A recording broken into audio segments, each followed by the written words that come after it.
Video number 11 of the How to Wire Schneider PLC series. We're going to be working with the Modicon M221, and specifically this video is going to be dealing with wiring digital outputs or discrete switching outputs using a sourcing transistor model of the Schneider Modicon M221.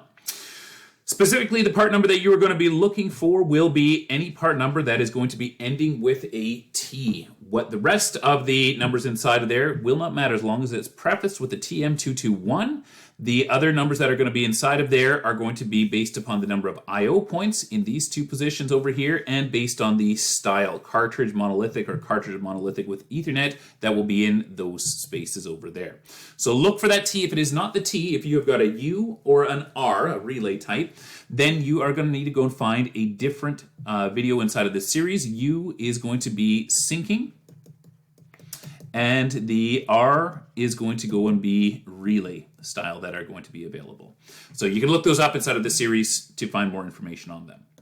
Okay, let's start by taking a quick look at our manufacturer's data sheet. The data sheet for these ones state that they're going to be switched by a transistor. The nominal value of voltage is 24 volts, and the rated output current is going to be 0.5 of an amp per channel that we are going to go and have out. So we have got relatively small DC loads that we are going to be powering up. We do know that it's a total output current of 3.5 amps for the entire channel group, so we can go and fuse for that on my input that I'm going to go and have. And we'll also note that there's going to be a leakage current when switched off. So what oftentimes happens inside of a transistor style is, because transistors are solid state, meaning that there's no actual interruption of current flow, just shutting off of current flow, we can get a little bit of leakage current that comes through these things. It will always be inside of them. Normally, this is not going to be enough to turn anything on. However, if we've got a very, very low power type of load, sometimes we'll be able to turn the load on with our PLC, but then when we go to turn the load off, that tiny trickle of leakage current is going to be enough that's going to sustain operation on that load. There's a pile of different ways to go and deal with that one. We will deal with those inside of another video series at some point in the future. For now, we've got all the necessary information that we need. Let's take a look at the wiring that is going to be shown. The wiring for these always indicates the use of an external power supply. And because we're going to be dealing with a sourcing type, we're going to go and bring in a positive through a fuse holder. Note that's fused at 3.5 amps, which is what the channel group is good for. We're going to go and bring in power through there into this terminal over here, the V+, which is going to go and be my reference, my common terminal that I'm going to go and have. We'll just write that above there, common terminal over there. And we note that the DC power supply also provides a negative to this side over here. This is technically going to be referred to as your reference terminal that we are going to go and have. Reference, spelled like that. The one up there being common. And the reason that we bring power, both positive and negative, in is because ultimately we have got transistors, which are going to be solid state devices, which need to be powered up. Remember, we've got that optical isolation between the core of our PLC and between the actual output. So that's why we have this positive and this negative being brought in. If you forget this lead over here, that negative reference over there, you're not going to get output out of these ones. It's a commonly forgotten one. You usually figure it out pretty quick because, stuff's not operating, but it is an easy one to go and miss. Okay, we're going to go and now take a look at what else is happening inside of there. We know that this positive that we are bringing in on our sourcing style is going to get switched through the transistors that are inside out to my individual outputs, and then it gets carried through my loads out and then back over to my supply that we are going to have. I should draw that in with a black if I'm going back to the supply like that. So that's the layout that we're looking for. Let's go and apply this thing in the field next. By the way, we're not going to deal with the fast outputs. Fast outputs is a very specialized type of output. Do know that there are two fast outputs, Q0, Q1. So you will be able to go and use them to drive any sort of high frequency switched loads. Not necessarily that you're going to drive a stepper motor directly off of it, but you can send a DC signal in for that, or you can actually send, quadrature really if you take a look at it, because you have got Q0 and Q1, you can set them with a 90-degree offset inside of there, and you can do all sorts of fancy stuff as far as steppers and servos go. We're not going to deal with it inside of this video, just know that it's there and available. Okay, here is my setup using a cartridge style that I'm going to have. So a cartridge over there, meaning we've got the cartridge for expansion inside of there. Cartridge style is going to go and have my transistor outputs along the bottom, and at this end over here we have got our common, that's going to be the positive, and our reference, that's going to be the negative over there. So the very first thing that we are going to do is we're going to verify our power. We've got AC being brought in through a DIN rail breaker into a DC power supply. That DC power supply is then going and providing DC power over to the PLC itself. It runs off of 24 volts DC. What we are going to do is we're going to come off of another fuse holder right over here, DFCC fuse holders that we're using into here.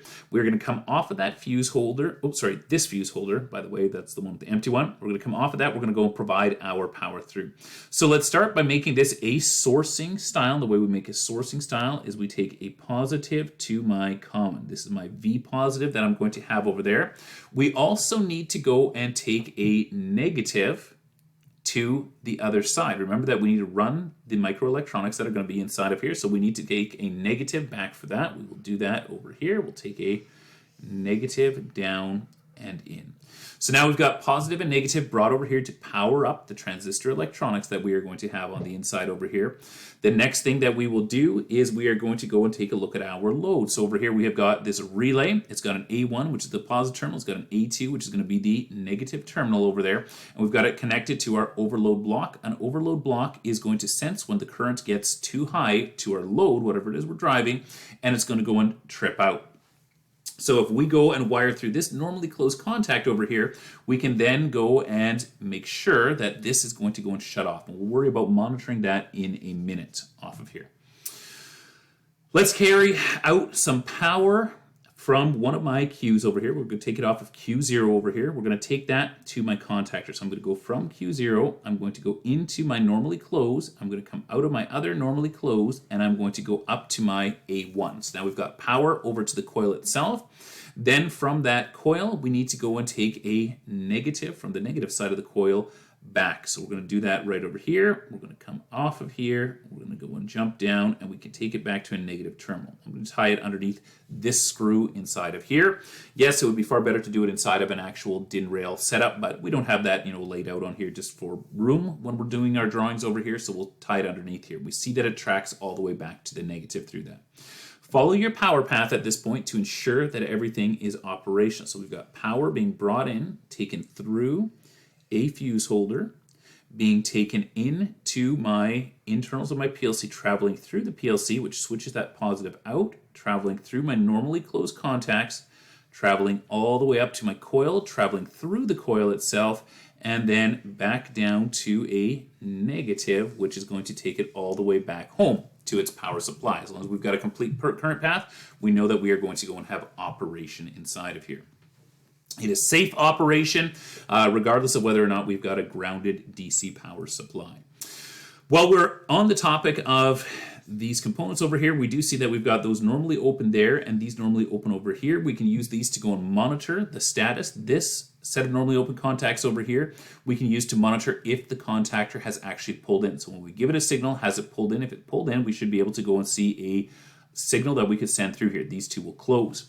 This one down here, 9798, is going to be for any time that I have a tripped overload. So if my load takes too much current, the overload will sense that, it'll trip, and at that point this normally open would close, and we can use that as a signal back into our PLC to go and use it to inside of our logic to shut stuff down, sense that we have had a trip out over here.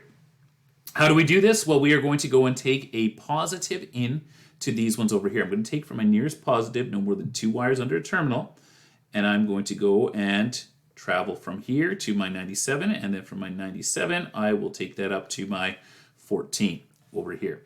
And once I've got that positive distributed over there, I can then go and take from each one of these a single line back into one of my inputs over here. So I'll take one input into there, and then this one over here we will take another. Actually, I'll draw that going the opposite way just to make it a little bit cleaner and easier to follow.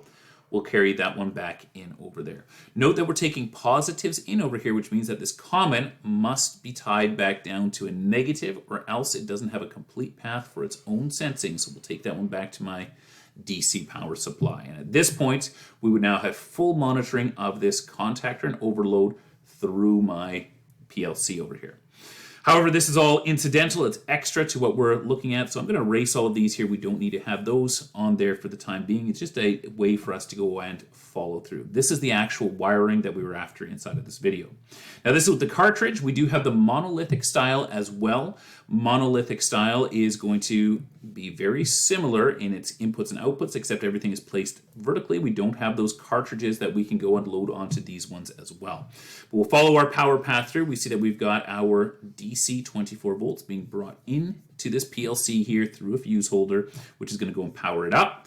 And we now are going to be able to do the same with ours. So we're going to create a sourcing style. The very first thing we must do is we've got our transistor outputs over here. It's a T style. We have to bring in a positive to our common, and we're going to have to bring in a negative to our reference. So let's go and do that. We will take our positive from our fuse holder over here in, and we're going to take it in. These two are joined internally. However, if you feel better about it, do stick a external splice as well. It's not necessary, but it's available. What you don't want to do is go and put power into here and then take power from here off to other devices out of there, because then you're running everything through the inside of the PLC. That's not good form. You know, you'd rather make those junctions and connections external if possible. Okay. Positive has been brought in. We're going to go and take in a negative. I'm actually going to use dark blue on this negative just so we can see it on the terminal itself. But we're going to go from my DC negative over here into there. So now we have got the power brought over to this that we're actually able to go and switch those transistors. Last thing that we need to do now is run from whichever of my transistor outputs that I want over to my contactor. Same as the last one, positive, negative up here, but we're going to go and run through the normally closed set of contacts that we have over top of those two. So we'll pick a transistor output. We'll pick output 0 over here, and we are going to go and run from here into there. From here, we are then going to go and run into the actual coil, the positive side of the coil.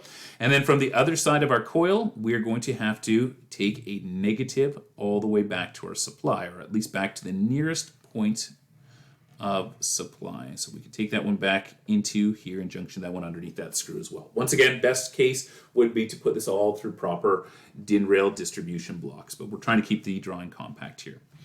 Let's trace through our power circuit, make sure that this thing actually works. So we see that we've got a positive being brought in. We can see that that positive goes all the way through the fuse holder. We hit the PLC card over here. We travel through the PLC, switching out through our transistor. The positive then travels through our normally closed contacts and then travels all the way up to our coil. Here's my coil that will energize the contactor. And then we come back along the negative to here, and all the way back home. So we've got a continuous path all the way through telling us it is a good operation over here. Same as we did on the other one, we do have the option that we can go and monitor this contactor. We can monitor the overloads for whether or not they've tripped. We can monitor the actual contactor for operation itself. We would do this the exact same way. We're going to have to take a positive from my nearest constant power, fused constant power. So I would take one from here, put it into a normally open over there, and then I can run it down, put it into another normally open over there. We've now got power brought over to these two normally opens, and then we would have to go and take a switch leg back from each of these, this one over here, which we could go and use to monitor whether or not we've actually had a fault, a trip out from an overload, and then this one over here, which we could go and monitor to see whether or not we have got the contactor pulled in when we've called for it. Last thing that we would have to do is, it is imperative that we have to go and have something else tied onto this common. If we don't tie a common on here, we'll never sense those outputs. So we would go from here back over to my nearest negative over here, because we're taking a positive through those components. Like on previous videos though, this is all bonus. It is not necessary for us to go and have that, so we'll remove all of these ones over here. It just shows us how we can go and monitor those.